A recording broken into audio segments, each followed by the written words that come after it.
파트 4 무너진 성형 미인과 진정한 상속자. 비, 비, 비.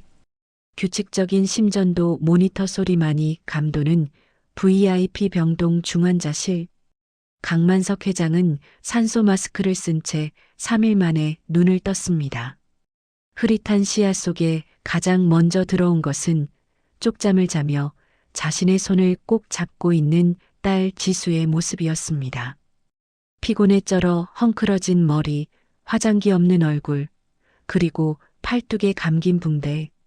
지난밤 악마들과의 사투가 남긴 상처였습니다. 수야. 아버지의 갈라진 목소리에 지수 씨가 번쩍 눈을 떴습니다. 아빠, 정신이 드세요? 알아보시겠어요? 지수 씨가 배를 눌러 의료진을 호출했습니다. 의사가 달려와 상태를 확인했습니다. 천만다행입니다. 급성 심근경색이었지만 초동 조치가 빨라서 골든타임을 지켰습니다. 하지만 절대 안정하셔야 합니다. 충격받을 일은 피하셔야 해요.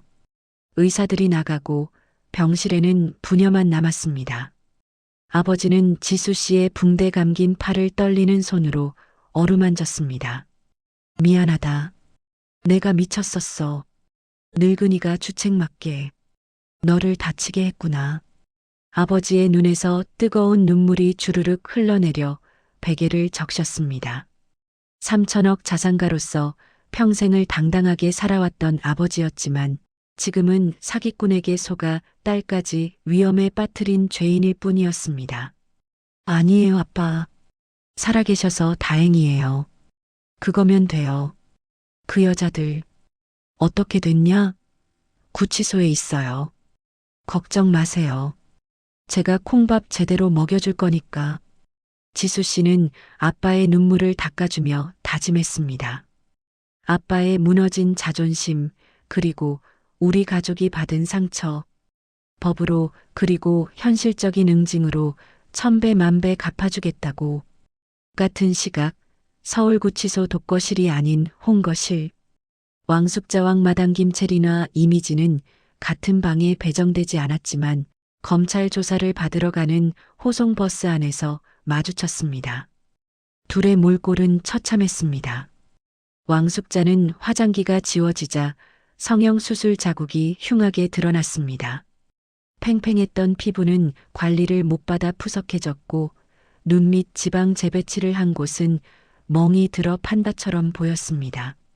40대 김채리는 온데간데였고 욕심 많은 60대 노파 왕숙자만이 남아있었습니다.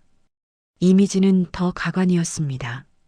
지수 씨가 던진 도자기 파편에 맞은 코는 퉁퉁 부어올랐고 캡사이신을 맞은 눈은 충혈되어 귀신 같았습니다. 아, 왕숙자, 이게 다 엄마 때문이야. 이미진이 포승줄에 묶인 채 소리쳤습니다. 엄마가 욕심만 안 부렸어도 그냥 적당히 뜯어내고 튀었으면 됐잖아. 3천억? 웃기고 자빠졌네. 인연이 미쳤나? 어디서 애미 이름을 함부로 불러. 내가 갑자기 쳐들어와서 다 망친 거잖아. 10억 내놓으라고 난리만 안 쳤어도. 혼인신고는 했어. 왕숙자도 지지 않고 고함을 질렀습니다. 시끄러워. 내가 엄마 얼굴 갈아엎는 돈 되느라 사채 쓴 거잖아. 내 인생 물어내.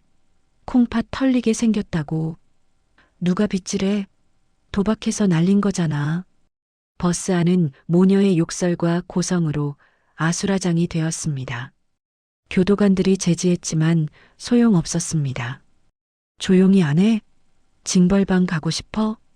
결국 교도관이 곤봉으로 철창을 내리치고서야 둘은 씩씩거리며 입을 다물었습니다. 서로를 죽일 듯이 노려보는 눈빛. 20년 전 학교에서 선생님을 협박하던 그 단합력은 온데간데 없고 오직 내 탓만 하는 추악한 사기꾼들의 민낯만 남았습니다. 지수 씨는 멈추지 않았습니다. 단순히 이번 사건만으로 처벌하는 것은 부족했습니다. 그녀는 흥신소 박 실장과 함께 왕숙자 모녀의 과거를 샅샅이 뒤졌습니다. 따님, 왕숙자, 이 여자, 보통이 아니네요. 20년 전 개돈 들고 튄 거 말고도 5년 전에 부산에서도 비슷한 짓을 했어요. 그때는 60대 재력가 할아버지한테 접근해서 간병인으로 들어가 2억을 뜯어내고 잠적했네요. 증거 있나요? 그때 피해자 가족들이 고소했는데 왕숙자가 신분 세탁을 해서 못 잡았던 겁니다. 이번에 DNA 나왔으니 그 사건도 병합될 겁니다. 지수 씨는 이 자료들을 담당 검사에게 제출했습니다. 검사님, 이 사람들은 초범이 아닙니다. 상습적이고 지능적인 기업형 꽃뱀입니다. 사회에서 영원히 격리해야 합니다. 검사도 혀를 내둘렀습니다. 강지수 씨 대단하시네요. 변호사보다 낫습니다. 덕분에 기소장이 아주 두꺼워지겠습니다. 특경법 특정 경제범죄 가중처벌 등에 관한 법률상 사기, 사문서, 위조, 주거 침입, 특수폭행, 살인 미수, 징역 10년은 거뜬히 넘기겠는데요. 조사실에서 왕숙자는 뻔뻔하게 부인했습니다. 아니에요. 저는 회장님을 진짜 사랑했어요. 나이 좀 속인 게 죄입니까? 사랑에 국경도 없다는데. 나이가 대수냐고요. 검사가 코웃음을 치며 녹음 파일을 재생했습니다. 3천억을 먹으려면 똥이라도 찍어 먹어야지. 당신 비위 맞추느라 얼마나 역겨웠는지 알아? 지수 씨가 골목길에서 목숨 걸고 찍었던 그 영상 속 음성이었습니다. 왕숙자의 얼굴이 하얗게 질렸습니다. 이건 본인 목소리 맞죠? 사랑? 역겨웠다면서요. 이것도 사랑입니까? 왕숙자는 고개를 떨구었습니다. 더 이상 빠져나갈 구멍은 없었습니다. 3개월 뒤 서울중앙지방법원 형사합의부 선고 공판이 열리는 날이었습니다. 방청석 맨 앞줄에는 지수 씨가 검은 정장을 입고 앉아 있었습니다. 휠체어를 탄 아버지도 함께였습니다. 피고인석에 왕숙자와 이미진이 들어왔습니다. 푸른 수의를 입은 두 여자는 3개월 만에 10년은 늙어 보였습니다. 특히 왕숙자는 성형 부작용이 오기 시작했는지 코끝이 구축되어 들창코처럼 변했고 피부가 흘러내려 괴물 같은 형상이 되어가고 있었습니다. 관리 없는 인조인간의 말로였습니다. 판사가 판결문을 읽어 내려갔습니다. 피고인 왕숙자는 신분을 위조하여 고령의 피해자에게 접근, 혼인을 빙자해 거액을 편취하려 했으며 그 과정에서 흉기를 사용하는 등 죄질이 매우 불량하다. 또한 과거 다수의 동종 전과가 있음에도 반성하지 않고 또다시 범행을 저질렀다. 왕숙자는 고개를 숙이고 있었지만 어깨는 떨고 있었습니다. 이에 피고인 왕숙자를 징역 12년에 처한다. 12년. 왕숙자가 비명을 지르며 쓰러지려 했습니다. 65세인 그녀에게 12년은 사실상 옥사 감옥에서 죽음하라는 소리나 다름없었습니다. 피고인 이미지는 모친의 범행을 방조하고 피해자들에게 흉기를 휘두르며 살해 협박을 하는 등 죄질이 무겁다. 또한 도박 자금 마련을 위해 범행에 적극 가담하였다. 이에 피고인 이미진을 징역 7년에 처한다. 판사님, 너무해요. 전 엄마가 시키는 대로 했을 뿐이에요. 이미진이 울부짖으며 난동을 피웠습니다. 조용히 하십시오. 법정 모독죄까지 추가되고 싶습니까? 교도관들이 이미진을 제 앞에 끌고 나갔습니다. 끌려나가는 이미진과 지수 씨의 눈이 마주쳤습니다. 지수 씨는 무표정한 얼굴로 입모양으로만 말했습니다. 잘 가라. 빵 셔틀은 이제 끝이야. 이미지는 지수 씨의 서늘한 눈빛에 압도되어 고개를 돌렸습니다. 20년 전 일진이었던 그녀는 이제 정가자 신세가 되어 감옥이라는 학교로 입학하게 되었습니다. 사건이 마무리되고 1년이 지났습니다. 강만석 회장은 건강을 많이 회복했지만 현업에서는 완전히 은퇴했습니다. 지수야, 이제 내가 맡아라. 나는 사람 보는 눈이 썩었어. 너처럼 똑똑하고 야무진 딸을 두고 엉뚱한데 한눈을 팔았구나. 아버지는 자신이 가진 건설사 지분을 모두 지수 씨에게 증여하고 경영권을 넘겼습니다. 지수 씨는 강건설의 새로운 대표이사가 되었습니다. 취임식 날, 단상에 선 지수 씨는 그 어느 때보다 당당해 보였습니다.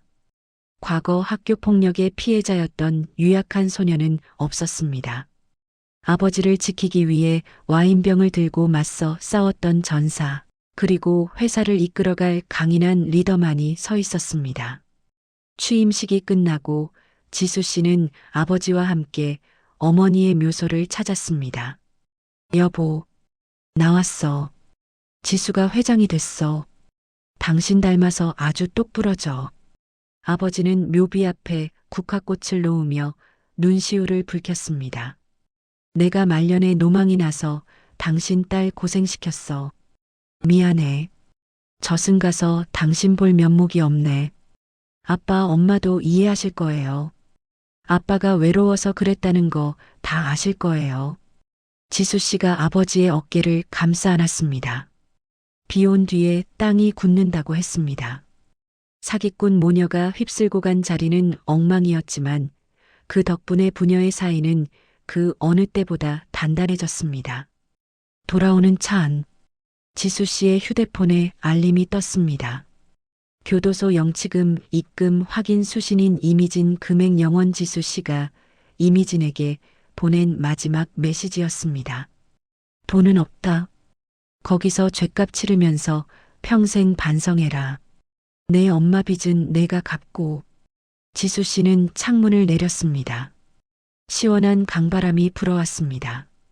20년 묵은 체증이 싹 내려가는 기분이었습니다. 기사님, 라디오 좀 틀어주세요. 신나는 걸로요. 라디오에서 경쾌한 음악이 흘러나왔습니다. 지수 씨는 미소를 지으며 창밖을 바라보았습니다.